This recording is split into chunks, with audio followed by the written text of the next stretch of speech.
Gempa bumi dahsyat mengguncang prefektur Kumamoto, Jepang pada Selasa pagi. Gempa dengan magnitudo 6,8 ini membuat warga berhamburan mencari tempat aman.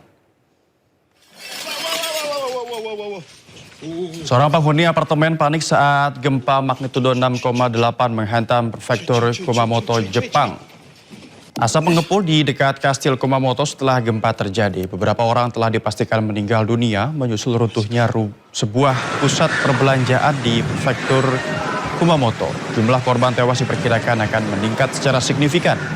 Sementara lebih dari 100 orang terluka di seluruh prefektur Kumamoto. Badan Survei Geologi Amerika Serikat merevisi perkiraan magnitudo awalnya dari 7,1 menjadi 6,8.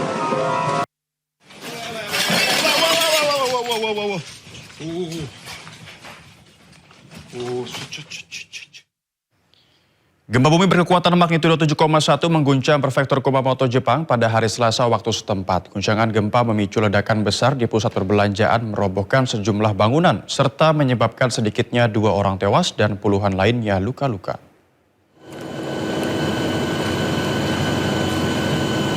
Ledakan di Aeon Mall menjadi salah satu insiden paling dramatis dalam bencana ini. Dikabarkan 2 perempuan berusia 20 tahun meninggal dunia dan puluhan lainnya terluka.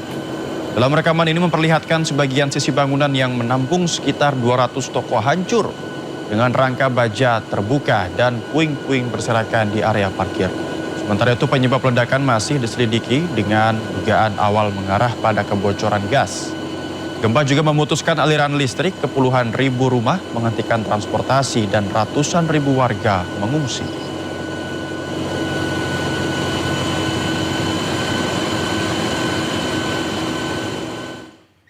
Perdana Menteri Jepang Sanae Takaichi mendesak warga untuk mengungsi dan melindungi diri setelah gempa bumi melanda prefektur Kumamoto. Peringatan tsunami juga diberlakukan untuk pesisir laut Ariake dan Yatsushiro.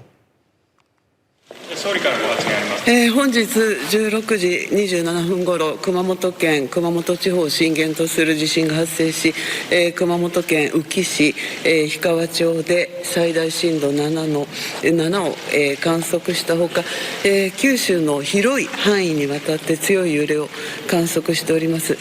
この地震に伴い、有明八代海に津波注意報が発表され、1メートル程度の津波が予想されております。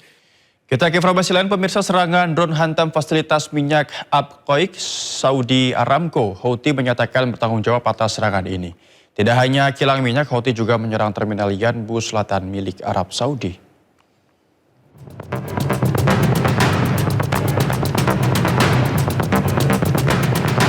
Fasilitas pengolahan minyak terbesar di dunia milik Arab Saudi, Aramco di Abqaiq dihantam drone Senin siang. Arab Saudi menuduh milisi pro-Iran yang beroperasi di Irak sebagai pelaku serangan. Sementara secara terpisah Houthi mengklaim bertanggung jawab atas serangan ini. Serangan drone ini memicu kebakaran hebat yang terlibat hingga citra satelit NASA. Abqaiq merupakan pabrik stabilisasi minyak tengah terbesar di dunia yang memproses sekitar 5 hingga 7% pasokan minyak global. Serangan ini menambah tekanan terhadap minyak global. Tak hanya kilang minyak, Houthi juga menyerang terminal Yanbu Selatan milik Arab Saudi.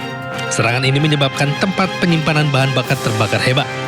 Kelompok Houthi Yaman mengklaim telah menyerang terminal Yanbu Selatan milik Arab Saudi yang berada di pesisir Laut Merah. Serangan ini menyebabkan depo bahan bakar di sekitar lokasi terbakar hebat. Serangan ini bagian dari eskalasi serangan Houthi terhadap infrastruktur Saudi di pesisir Laut Merah. Selain itu, pasukan Houthi di Yaman berhasil menembak jatuh sebuah drone Akinci buatan Turki. Drone ini dioperasikan oleh Arab Saudi. Drone jatuh dan terbakar di wilayah padang pasir Yaman. Drone Akinci merupakan pesawat tanpa awak berteknologi tinggi dengan nilai sekitar 20 juta dolar Amerika Serikat. Di tengah jeda serangan, Iran terus perkuat militernya. Kali ini mereka mengembangkan drone Karor bersayap rudal Majid untuk hadapi MQ-9 Reaper Amerika Serikat.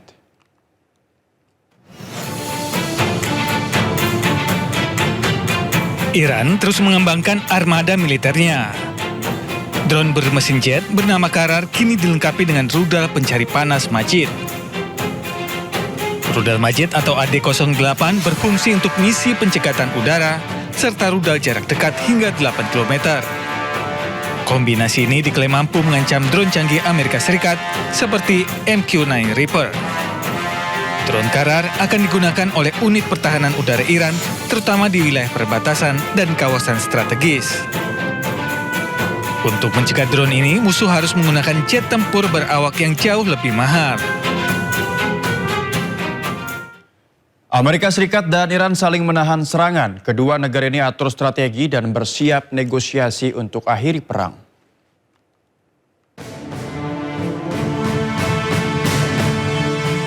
Setelah lebih dari 4 bulan, Amerika Serikat dan Iran kembali menghentikan serangannya. Kedua negara merancang strategi baru. Meski berhenti, namun perang psikologi masih berlanjut. Iran kerap menampilkan perkembangan senjatanya ke media sosial. Sementara Amerika Serikat terus menekan kapal-kapal yang keluar masuk dari pelabuhan Iran. Kondisi di Selat Hormuz pun masih panas. Kapal-kapal masih mengantre untuk bisa melintas. Presiden Amerika Serikat Donald Trump menyebut Iran mengajak Amerika Serikat untuk negosiasi. I have plenty of time. Their whole shoreline is wiped out. The strait is in very good shape. And we're talking right now. You know, they wanted to talk. Their people said, please don't shoot last night, the night before, 2 nights. Don't do it. You know, we're having good talks. So we'll see what happens. I think there's a good chance that something could happen. And if it does, good. If it doesn't, we go back to doing what we were doing 2 days ago. Meski kedua negara hentikan sementara serangan, namun konflik meluas. Kelompok Houthi di Yaman terus menyerang sejumlah fasilitas milik Arab Saudi. Houthi beralasan serangan adalah balasan atas serangan Arab Saudi ke bandara mereka di Yaman. Tak hanya itu, Iran juga menuduh Ukraina menyerang kapal miliknya di Laut Kaspia. Tim negosiator dari Iran dan Oman tengah berupaya mencapai kesepakatan untuk mengaktifkan kembali jalur pelayaran melalui Selat Hormuz.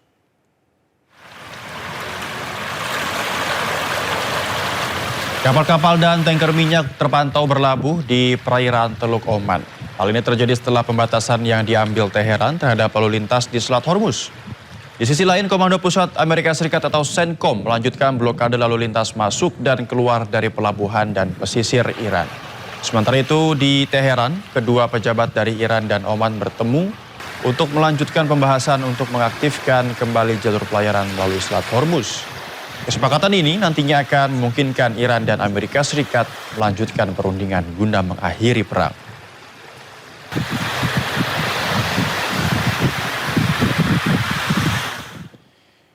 Para pengunjuk rasa menghadang iring-iringan kendaraan Perdana Menteri Israel Benjamin Netanyahu saat tiba di Washington. Penjahat perang ini tiba di Washington untuk melakukan pembicaraan dengan Presiden Amerika Serikat Donald Trump. Dengan membawa bendera Palestina, sejumlah warga Amerika Serikat ini menyerukan penangkapan penjahat perang Benjamin Netanyahu. Suara para pengunjuk rasa bahkan terdengar hingga ke Gedung Putih, tempat pembicaraan antara Netanyahu dan Trump sedang berlangsung. Para demonstran juga menuntut diakhirinya dukungan senjata dan dana dari Amerika Serikat.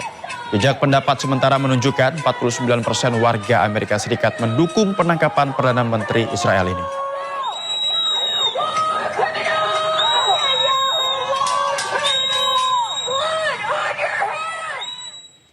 Presiden Amerika Serikat Donald Trump dan Perdana Menteri Israel Benjamin Netanyahu menggelar pertemuan di Gedung Putih, Washington DC.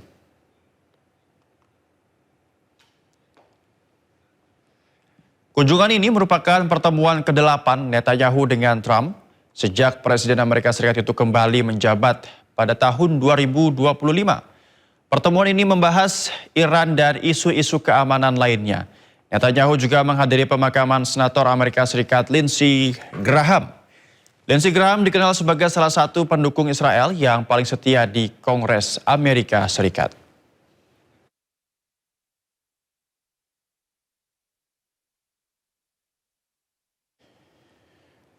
Pemirsa, serangan udara penjajah Israel menghancurkan masjid dan tenda-tenda pengungsi di kota Gaza, Palestina.